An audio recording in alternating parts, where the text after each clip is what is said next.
Hey, I'm Carleen Burns, and I'm an addictions counseling student at the University of Lethbridge, as most of you will know. And I'm here to talk about some research I've read recently, and specifically the topic I'm going to focus on is ADHD in children and adolescents, and even more specifically, if using psychostimulants or drugs in general is a good idea to do when treating them. So, some background on me is that I've worked with youth for the last 3-ish years, and I've also worked with children a little bit within those 3 years, and I've seen lots of kids who take stimulants and lots of kids who don't, and I've talked to their parents and them about their ADHD and how they manage it for themselves. So I think it's just really interesting for me to get to know a little bit about how their brains work. So, according to the National Institute of Mental Health, attention deficit hyperactivity disorder, or ADHD, is a disorder marked by an ongoing pattern of inattention and or hyperactivity, impulsivity that interferes with functioning or development. So when I'm talking about treatment, I'm talking about helping improve functioning by reducing impulsivity and inattention, which in turn would create a happier and healthier child or teen.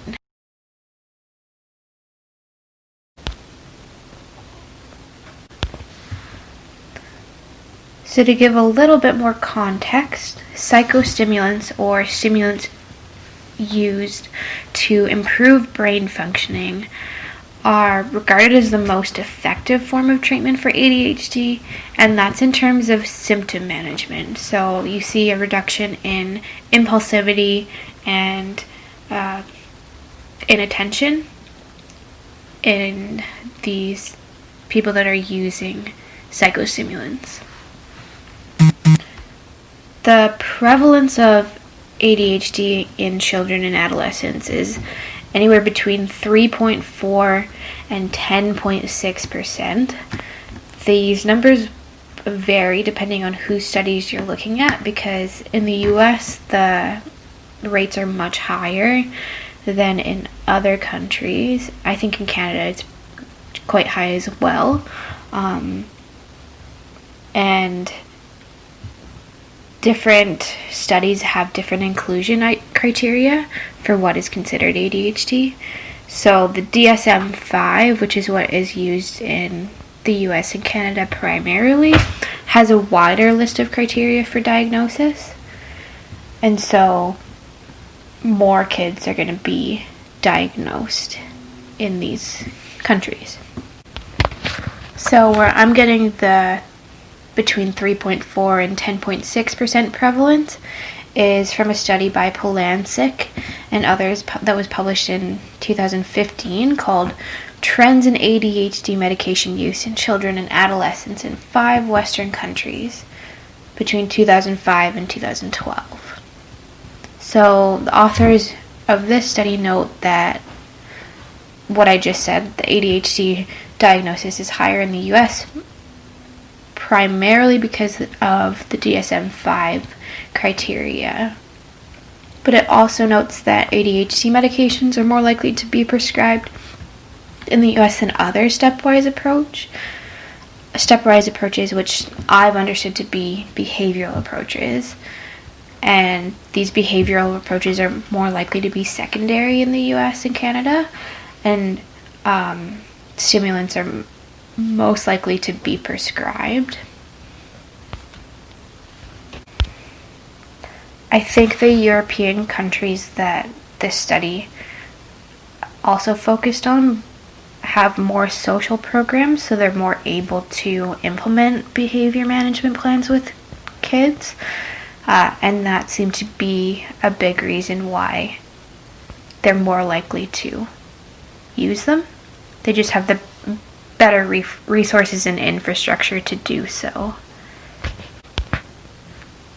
So, stimulant medications are the most widely used medications for treating ADHD, but they're not the only ones.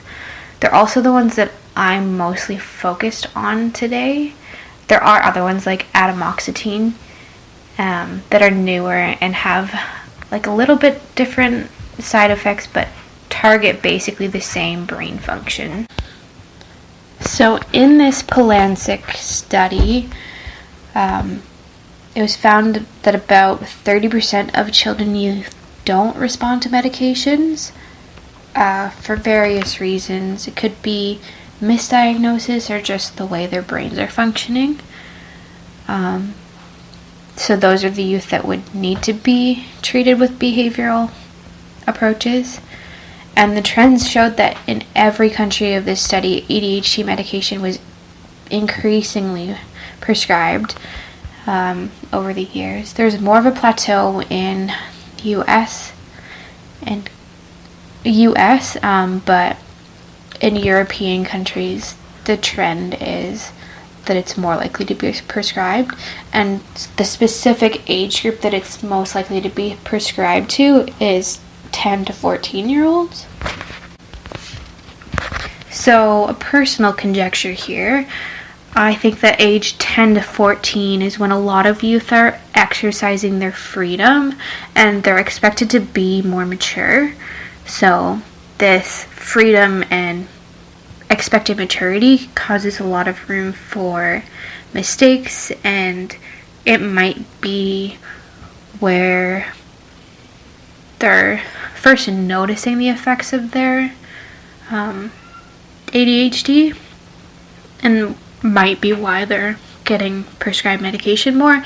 They're also expected to do more focused work at school, so they might be feeling those effects more, and their parents might be feeling those effects more and seeing like lower test scores or less attention paid to what they're saying. So, according to this study, we know why medications are being used. They quite simply work to minimize the symptoms of ADHD, and that's really good for kids that are going to school and in a classroom setting, and really good for parents who are overwhelmed by these behaviors. So it does make sense that these medications are used. It also is less of a burden on the parents to use like behavior management plans that can be time consuming and energy consuming. So medications are more of a quick fix. But the question still remains, is it safe to be prescribing young people stimulant medications? So, according to Julie M. Zito and Mehmet Burcu in a study published in 2017, there are moderate cardiovascular risks for children who are using stimulant medications. The risk becomes greater if these stimulant medications are used in conjunction with antidepressants or antipsychotics. Now, I didn't research numbers for this, but I think it's fairly common for youth in particular to be taking antidepressants with their ADHD medication, because ADHD is often comorbid with anxiety and depression. So that risk becomes greater when you're treating both things. And the risks are like more specifically having a higher heart rate and blood pressure during use and after using the medication. So like even later in life, you're more likely to have a higher heart rate and blood pressure. It also puts them at more of a moderate risk for heart attack and just sudden death related to cardiovascular health. So the authors did say that more research would need to be done because the literature that they're reviewing isn't all consistent in the way that they test for these things, in terms of like how long were the kids on these medications and long-term outcomes were harder to track on that, so more study would need to be done, but it is fair to say that it does increase the risk. The study also mentioned that these medications used to be marketed as diet pills, but there wasn't a lot of sustained evidence for weight loss, so they remarketed them as focusing pills, because they noticed that it did help those who had ADHD. And when they marketed them towards children, they were in much lower doses than they were for the diet pills. But it's still kind of interesting that they even made this connection, because some of the side effects of these are suppressed appetite, irritability, sleep problems, headaches, and stomach aches. So I even saw one article say that on average, children that use stimulant medications grow up to be about an inch shorter than their projected heights, but I do think that this study was kind of a one-off and wasn't repeated, because when I searched for it again, I found evidence to the contrary. So yeah, you might not find that you grow up shorter if you use stimulants, but I thought it was interesting that one study did yield that result. So, moving on to other effects of stimulant medication, an article by Zachary Stuckelman, Gillian Mulqueen, and others in 2017 said that even though psychostimulants are supposed to reduce irritability in ADHD children and youth, it can also increase irritability.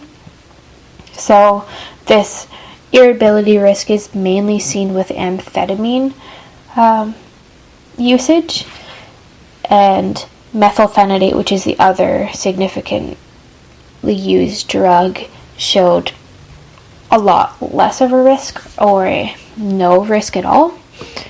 So I thought that was interesting that both of these drugs kind of target the same brain areas, but one had a much higher risk of becoming a cause for irritability. So one of the other things that I wonder about children with ADHD is, are they at a greater risk for a substance use disorder or addiction in adulthood or late adolescence? And is this risk increased or decreased by using stimulant medications? And what are some of those protective factors that make them less likely to become addicted? So I'll start off with the question, are ADHD children more at risk of having a substance use disorder? So actually that answer is fairly well known, and that ADHD definitely does increase your risk of a substance use disorder, especially if it goes undiagnosed or untreated. Another wide range here, but 5 to 50% of people with a substance use disorder have concurrent ADHD. So some of this was diagnosed before their substance use, and some of it after, and some of it just not diagnosed at all.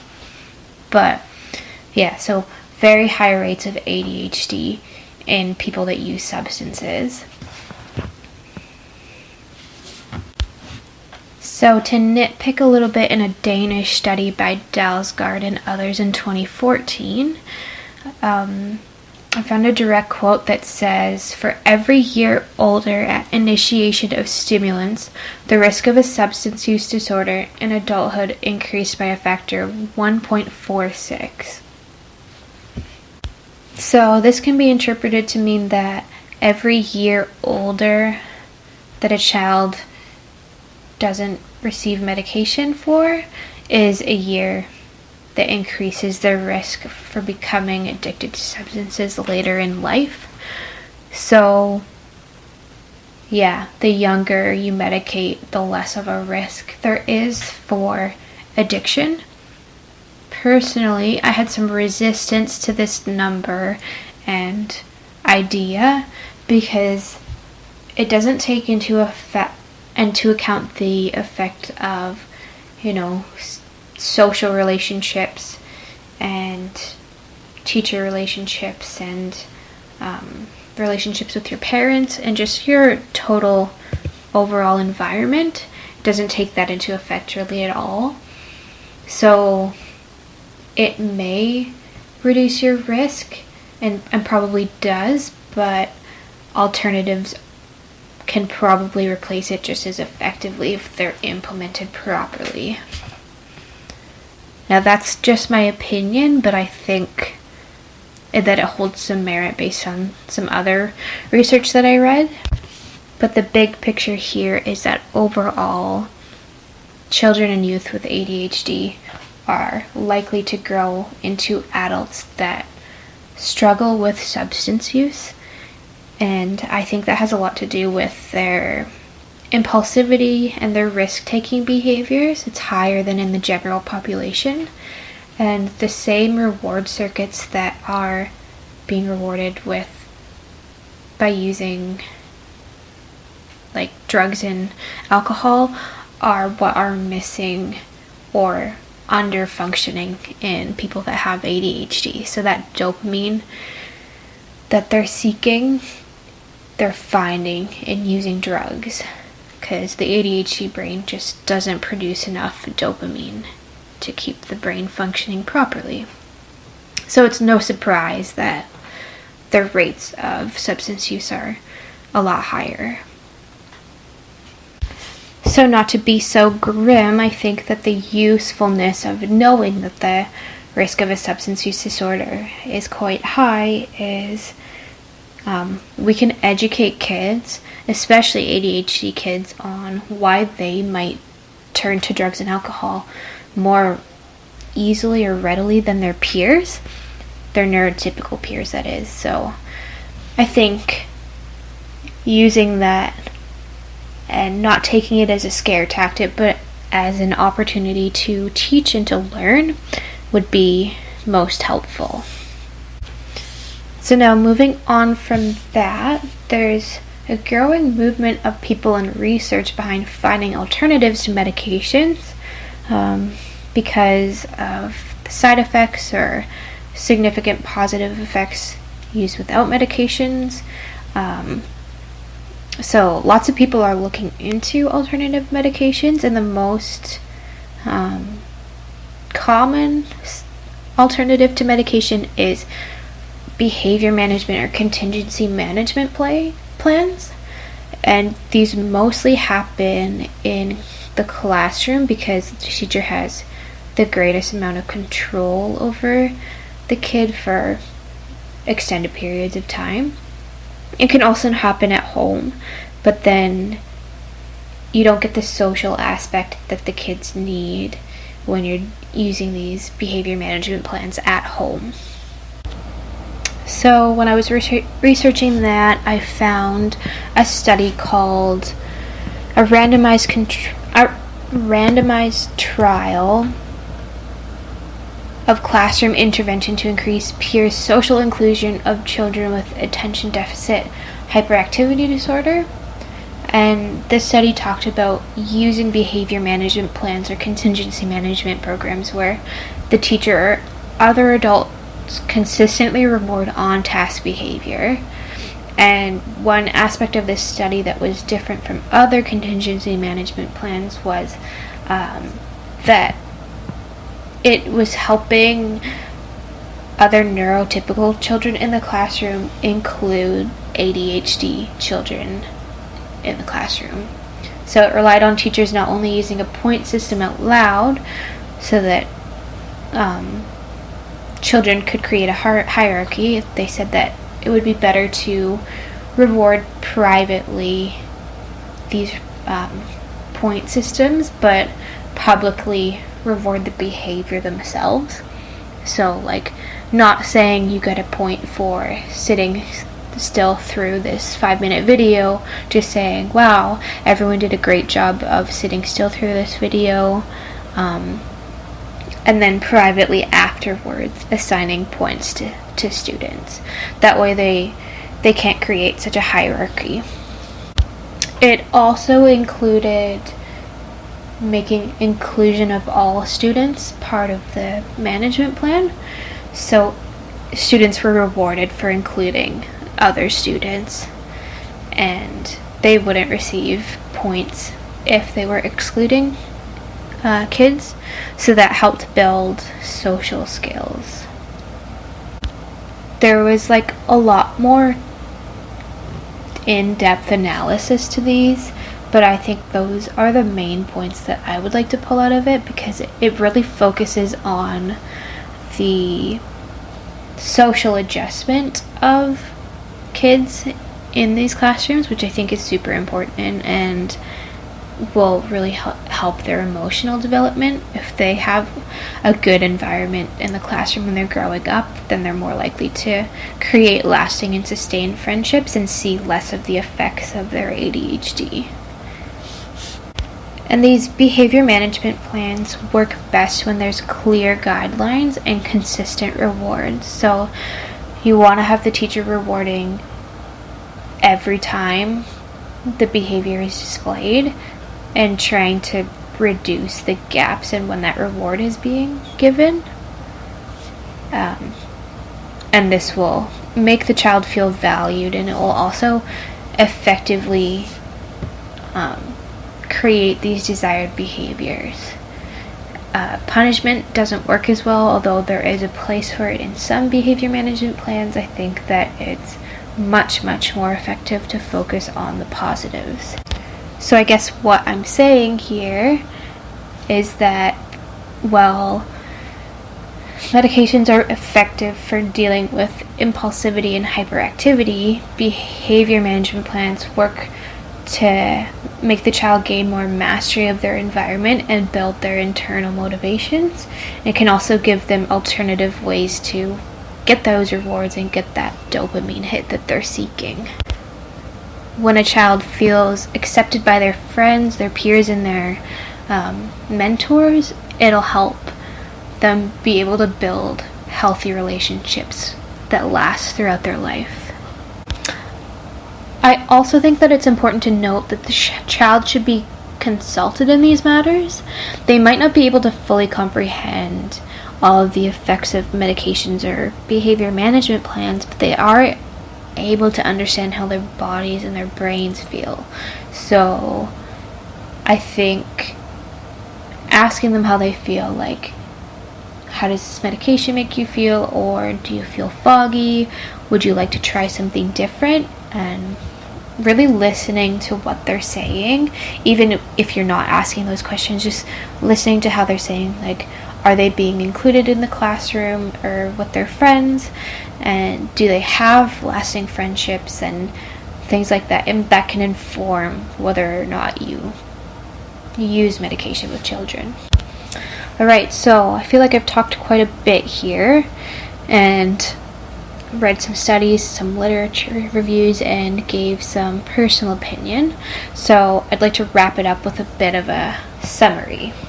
So ADHD in children and youth is a complex problem that deserves the attention that it's been getting in the media, and there's evidence to prove that these children's brains do function differently, and it's not just them being disruptive. So to combat the most common symptoms, the most common form of treatment is medication, and then second is medication with behavior management treatment, and the third is behavior management alone. There's a couple other treatments that I saw but didn't get into because I think it's outside of my knowledge, is like neurofeedback. But like I said, I didn't talk about that, so I'm not going to talk about it in the outro. So then I talked about if it's safe to be administering these medications, and there's safe ways to do it, but it overall does increase the risk of cardiovascular disease. But overall, I think if the child is facing significant enough impairments, then medication can be helpful, at least until they're able to regulate themselves. So I think that developing behavior management plans is a good idea all around, even if the kid is being medicated. I think it's just something that should be developed and that has no harmful effects to it. That's one thing that I did notice in all of these studies, is that there weren't any harmful effects to using behavior management plans. And yeah, so those are the main things that I talked about. Hopefully you guys have a better understanding of why people might use these stimulant medications even on somebody so young. And yeah, there's lots more to unpack here, but I think that's all I'll go into for now. I want to thank you guys for listening all the way through. I know this is kind of a long project, but I had fun doing it, even throughout the stress of it. I definitely learned a lot, and my opinion has changed a little bit. I think I'm more open to using medications than I was before. So hopefully I gave you some good information and you enjoyed this, and I will talk to you later.